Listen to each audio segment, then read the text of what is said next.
Support for St. Louis Public Radio comes from Maryville University, proudly sponsoring St. Louis Public Radio's groundbreaking multimedia podcast project, We Live Here. Maryville, there's only one you. I think it's a lot of black young kids is going through this. This idea sort of developed that children in school could be dangerous. The first time she got suspended, I want to say it was maybe within the first month of school starting. And I'm like, wow, how can you don't even know the kids yet. Irrespective of the age of the kid, the behavior is what we are concerned about. My understanding of myself was that I was a bad kid. I had a lot who were pre-K and kindergartners, like they were just getting ready to go into kindergarten and first grade, who was like, yeah, I got suspended, me too. And so really you have to begin to say, is the problem the student or is the problem the system?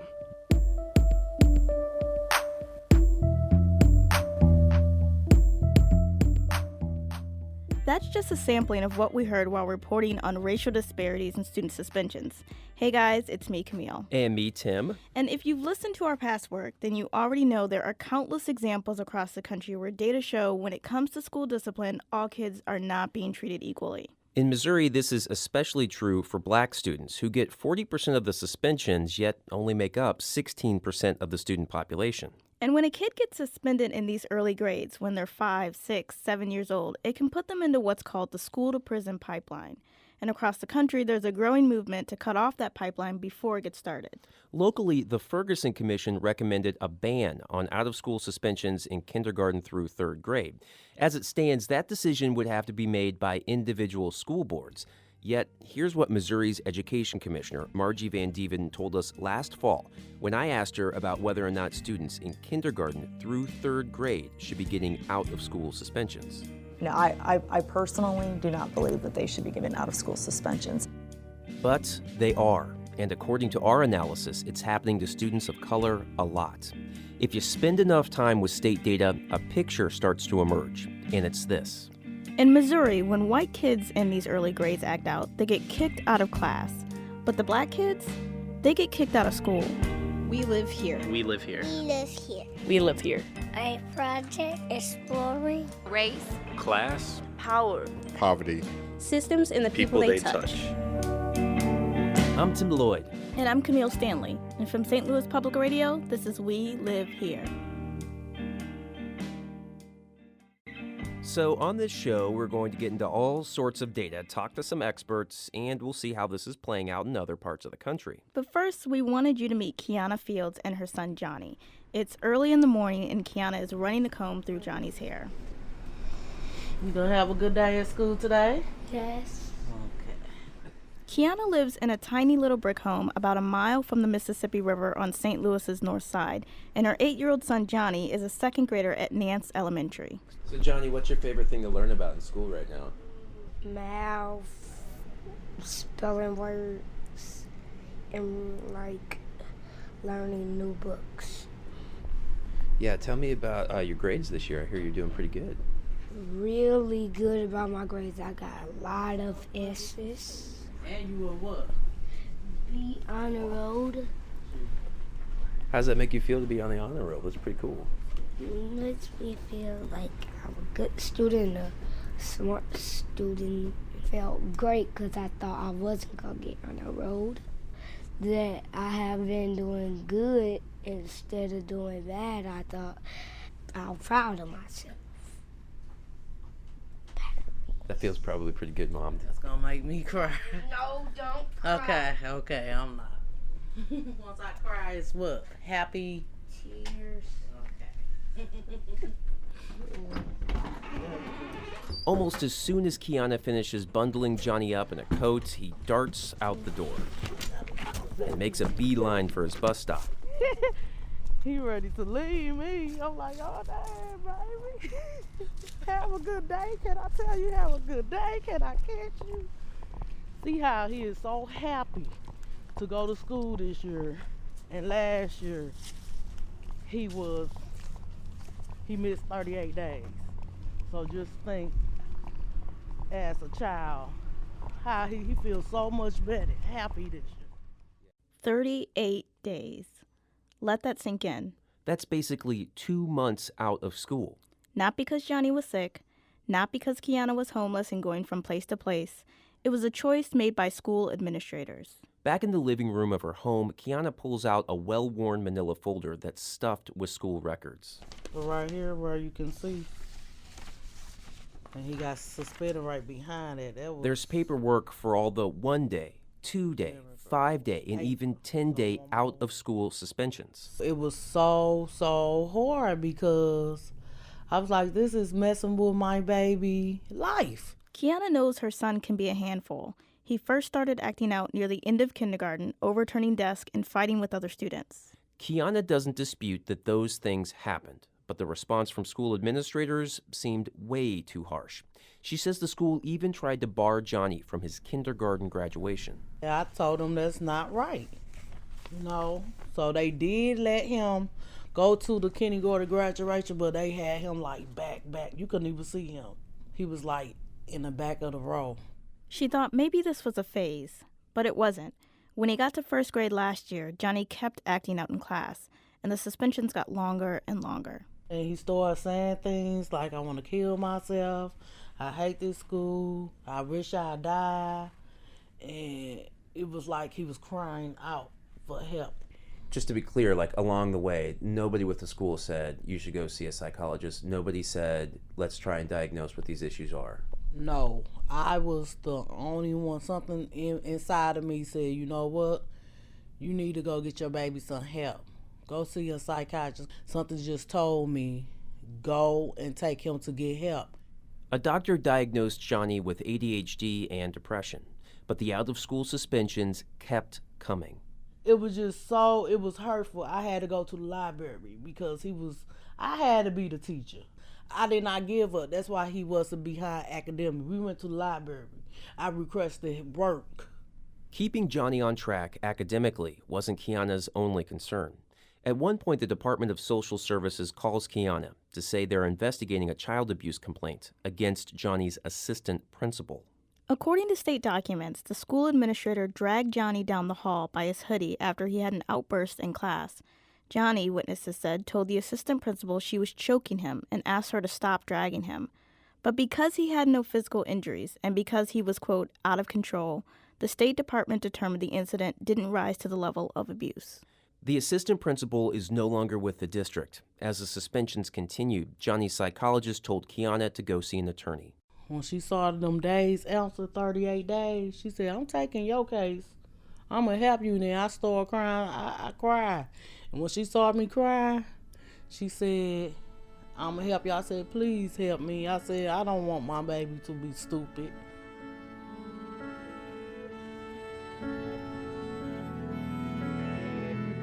After this break, we'll bring you the rest of Kiana and Johnny's story and reveal the sizable scope of this early suspension problem.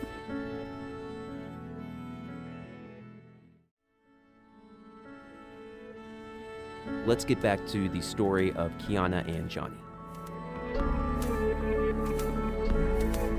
The lawyer Kiana went to go see helped Johnny get something called a 504 plan. That's an agreement that says a school has to make sure a student with a disability gets a fair education. This often means that educators have to make special accommodations for a student who has a diagnosis like ADHD or depression. And Kiana says after this, things got a lot better. Her son now sees a therapist from both the school district and a social service agency. There's a new principal at the school. And Kiana says this year, Johnny's teacher goes out of her way to help him cope with mood swings. Because even though he have ADHD and a behavior problem, doesn't stop you from doesn't stop your academic. But what stop your academic is you out of school. If you're out of school, you're not doing any work. I think it's a lot of black young kids is going through this where these schools are suspending these kids and they not getting their education. She's right. It's confirmed in the state data we analyzed over the past couple of months. So this is where we ask you to indulge us a little as we tunnel through some of our findings. And if you don't have a notepad to jot these numbers down, don't worry, you can find a complete list at our website, welivehere.show. All right, let's get started. Last year, educators in Missouri issued about 21,500 in and out of school suspensions to students in kindergarten through third grade. The majority of those suspensions went to black students. What's more, our analysis found black students are far more likely to get out of school suspensions than their white classmates. Last year, 70% of all out-of-school suspensions went to black students, even though they make up just 17% of the state's kindergarten through third grade students. And this is a really, really important point. This disparity means that black students are losing much more learning time than their white counterparts. So, to recap, here are the two big data points you need to remember. A, white kids don't get as many suspensions. And B, black kids are far more likely to get out of school suspensions. St. Louis Public Schools, the district that runs Johnny's Elementary School, sits atop this trend. So we sat down with Superintendent Kelvin Adams and asked him to explain the numbers. I think it's frustrating, but I don't want to make an excuse. I will own the fact that we have to do a better job around finding resources to support kids in grades kindergarten, first and second and third. According to state data, last year the district issued 857 out-of-school suspensions to kids in kindergarten through third grade. Not one went to a white student. And in recent years, that's not unusual. Since 2008, 273 out-of-school suspensions went to white kids in those grades, compared to 10,580 for black kids. Part of this is because of the demographics of the district, which is predominantly black, and Adams says when he took over the Long Trouble District 8 years ago, he was focused on other things. Obviously, when I took over the district was unaccredited. It was also bleeding and hemorrhaging financially, and there was some issues around governance, and we've concentrated our efforts on those three main issues. And sometimes in looking at the big picture, you don't look really in a detailed way around something like suspensions. But Adams says that changed after Ferguson. There was also a well-publicized national report that found the district's suspension rate for black students was among the highest in the country. As we've gotten deeper in this work over the last, especially 3 years, we've been looking closely at discipline data to the extent that we have moved the needle downward, but to the extent that it needs to be, if one kid is suspended grades K through 3, it's one too many. Adams says he now looks at discipline data every week. And we should note that St. Louis Public Schools has seen a significant drop in the number of total suspensions, both in and out of school, compared to 5 years ago. But Adams says it's been a struggle to come up with a widespread plan that provides all the emotional and behavioral support their students sometimes need. My teachers are telling me, and my administrators, quite frankly, are telling me in elementary schools that they're seeing behaviors that they've never seen before. Students out of control who need assistance, who need counseling, who need therapy. We opened a therapeutic school this year. Cost us about $1 million to do so. So we are looking for solutions to solve the problem. The question becomes for us is the problem overwhelming for us, or do we need additional resources to address that problem? Adams says roughly half of the district's 46 elementary schools don't have the resources to provide in-school suspensions on a regular basis. So in some of our elementary schools, especially the small ones, they may have a social worker 1 day a week. They may have a counselor 1 day a week. They may have a nurse 1 day a week. Those schools that have numbers around 400 or 500 get full-time staff in those areas, but most of them don't have that support to accommodate those kids. Nevertheless, Adams says the district is taking steps to reduce suspensions in the early grades. There's a pilot program at 7 elementary schools where teachers are being trained on how to recognize their own implicit racial biases. The district also is reviewing its code of conduct to reduce the number of students being suspended for discretionary things like disrespecting a teacher. But even with that, I want to be clear that we still need to have supports for kids where they don't act appropriately in the school environment, because we do have to take some kind of action, the Safe School Act, and I keep saying it like a broken record, we do have to take some kind of action. When educators like Adams talk about school safety as a reason for suspensions, it makes people like Luz Enriquez squirm. I hear that a lot is, we need to keep our other children here safe, and I'm not disputing that it is the school's job to keep the other children safe. I just don't see if they are achieving that goal by putting this child out. Luz is an attorney at Legal Services of Eastern Missouri and represents families of suspended students across the St. Louis region. She says the rise in the use of school suspensions runs parallel to the Get Tough on Crime movement from the 90s. And concerns about safety ratcheted up after the Columbine school shooting in 1999. This idea sort of developed that children in school could be dangerous. But Luz says many of the kids she represents aren't getting in trouble for doing something really dangerous, like bringing a gun to school. Instead, she says, families turn to her when they feel like the schools are doing more harm than good. I can tell you of one situation in particular that sticks to mind where the parent came to me in, I want to say, end of October. So the school year starts in August. End of October, the parent came to me and said, well, this is, my child's third 10-day suspension. So at that point in time, the 30 child... days? Yeah, had essentially been out of school. What were they suspended for?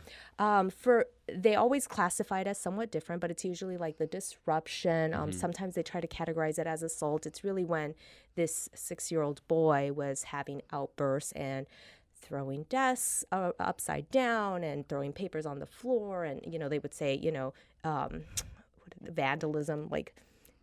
So it's these like criminal terms that get applied to 5- and 6-year-old. All of a sudden, if a kid throws a desk, it's not it's assault. Yes, or vandalism, or something.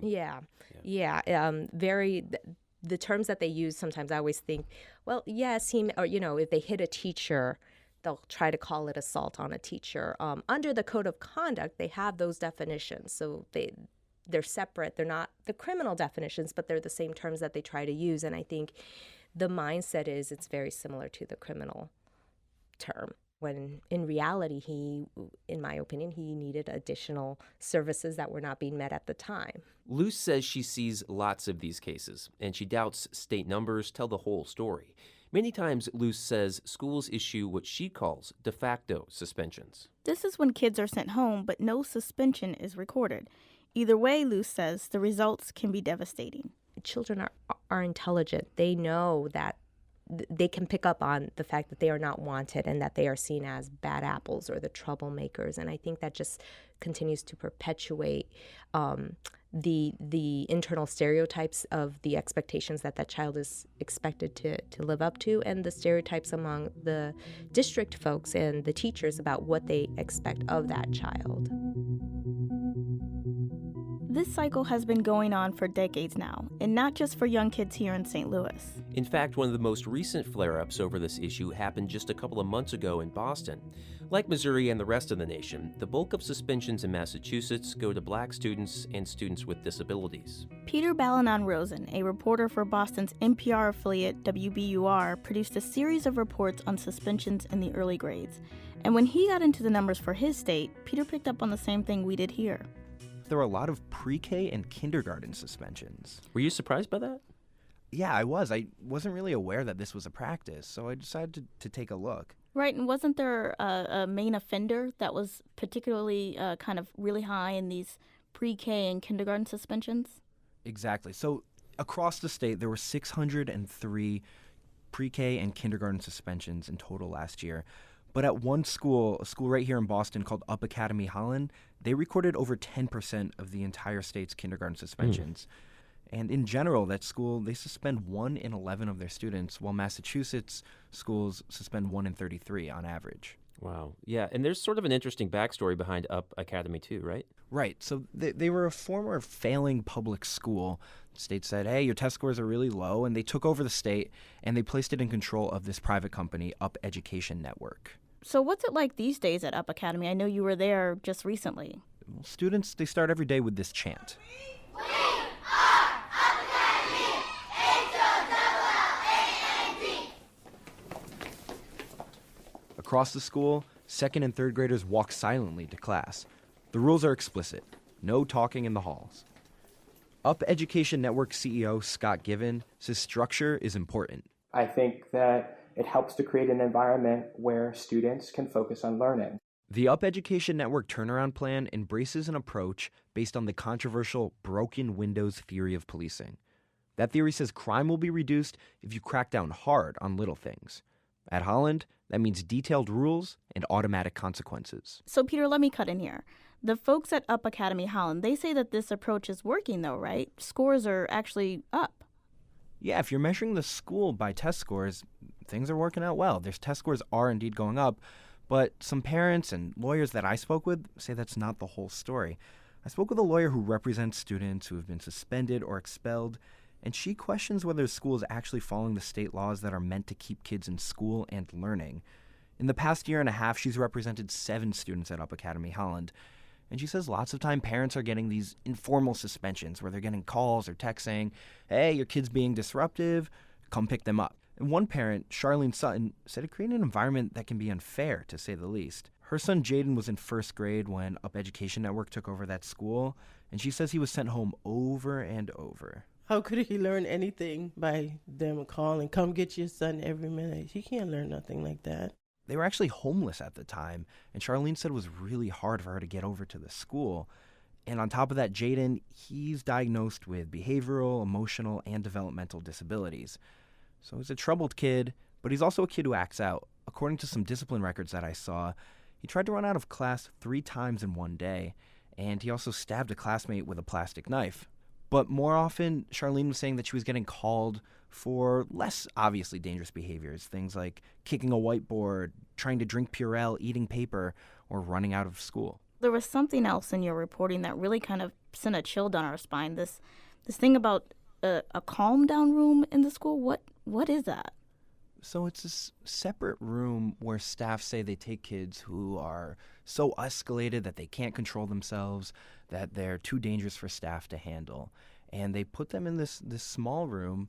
I saw one of them when I was over there at the school, and it had bright blue walls, and it was actually still marked storage closet on the outside.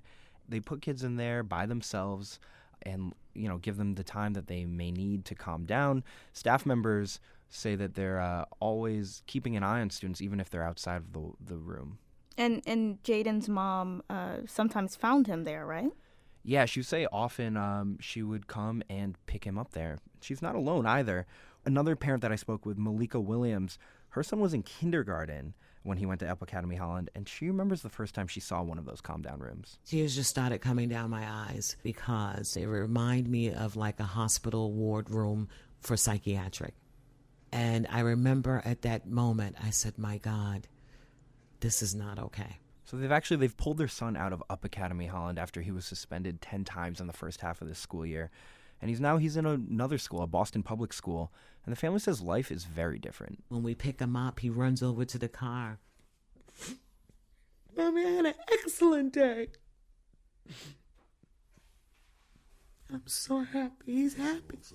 He has friends now, He has friends and he's not isolated.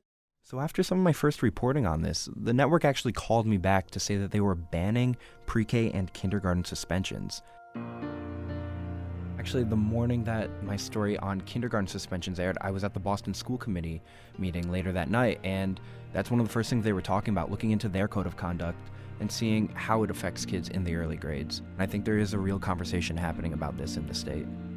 For some large districts across the country, that kind of conversation has led to big changes. For instance, Minneapolis public schools banned all kindergarten and first grade suspensions for nonviolent behavior, and Seattle public schools totally got rid of out-of-school suspensions in grade school. Now, not everyone thinks this is a good idea. Take, for example, Houston public schools.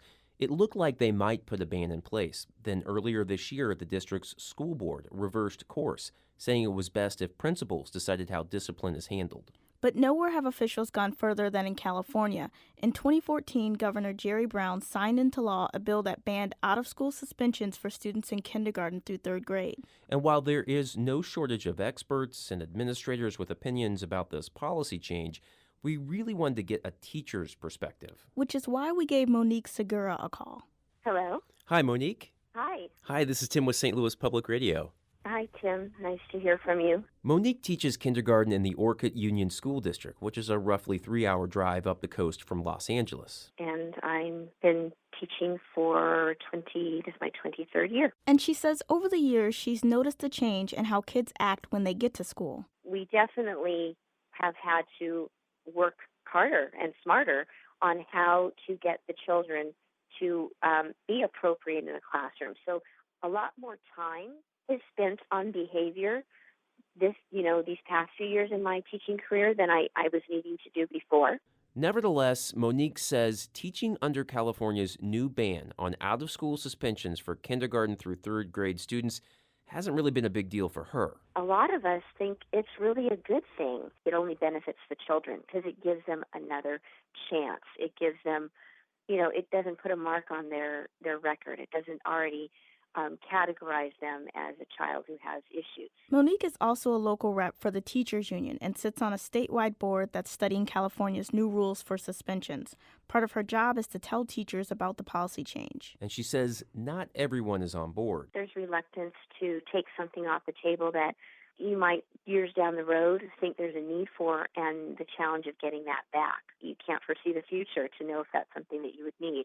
So it's kind of like having a safety net to keep it. But when she pulls out the data on both the number of students being suspended in the early grades and the impact that that can have on kids' lives, Monique says that's when the conversation can take a turn. Wait a second. This many people are actually suspending kids in K through 3 across the state? Because I'm one of those. I'm going to tell you that right now.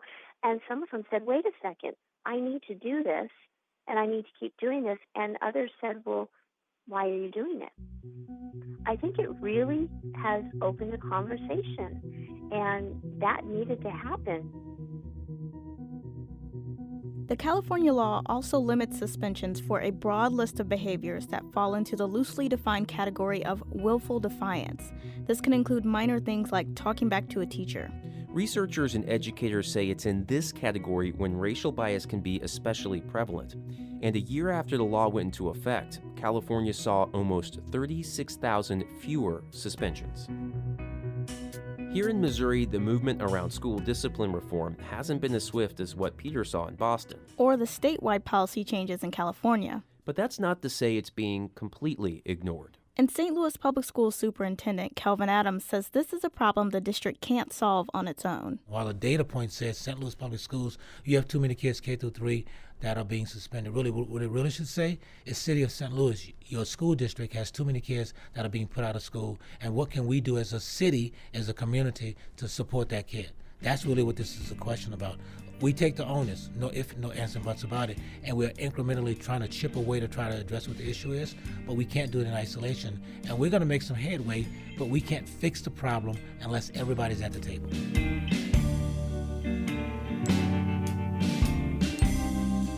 This year, Adams and his staff started meeting with a group of students and activists concerned about the number of black children being suspended by the district. And he's considering recommending a ban on out-of-school suspensions in kindergarten and first grade. Because, like everyone we talked to for this story, he says kids can't learn if they're not in school.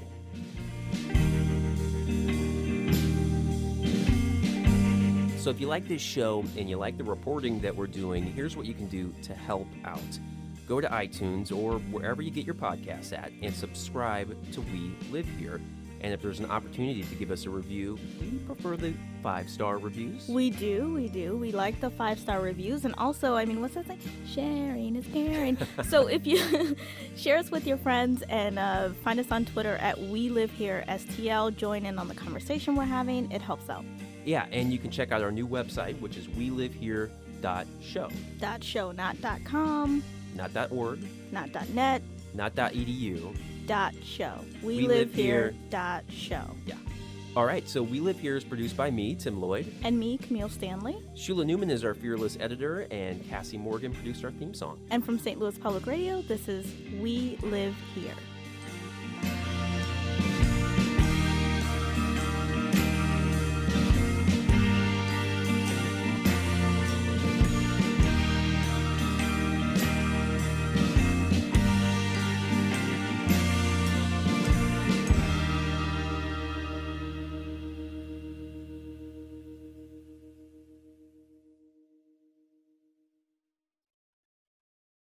Support for this podcast comes from the Corporation for Public Broadcasting.